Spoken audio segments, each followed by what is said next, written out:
don't call yet. If you're hungry for wisdom and understanding, please stay with me.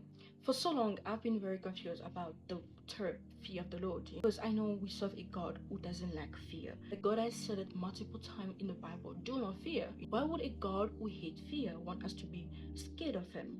Then I understood that the fear of the Lord doesn't mean to be scared of God, but it means something much more deeper.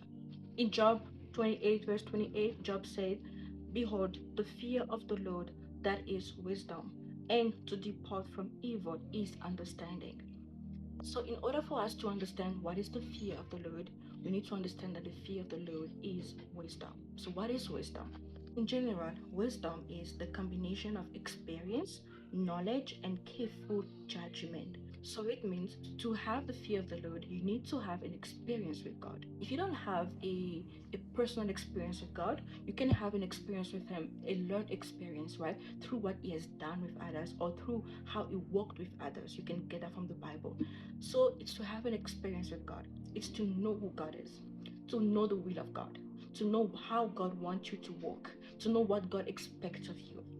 And then when you have those, you're able to make careful judgment. So when Job said this, he was going through chaos.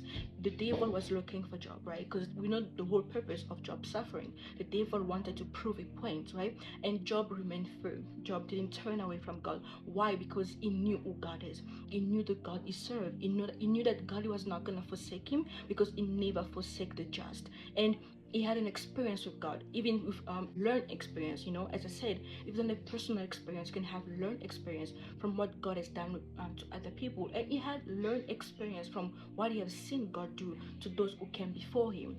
And that allowed him to make careful judgment. And what was his judgment? To not turn away from God, to not let the suffering turn him away from God. So, because of this, he was able to overcome the trap the enemy set for him. And that's why they say the fear of the Lord is wisdom, and to depart from evil is understanding. So, from this definition, it is very clear now that the fear of the Lord is the knowledge of who God is to have an experience with God in order for you to make careful judgment. Because when you have an experience with God, you're able to see the trap of the enemy from far. You're able to identify that this is the enemy, this is not God. So let me make careful judgment, and you're able to live according to God's will. Stay blessed, family.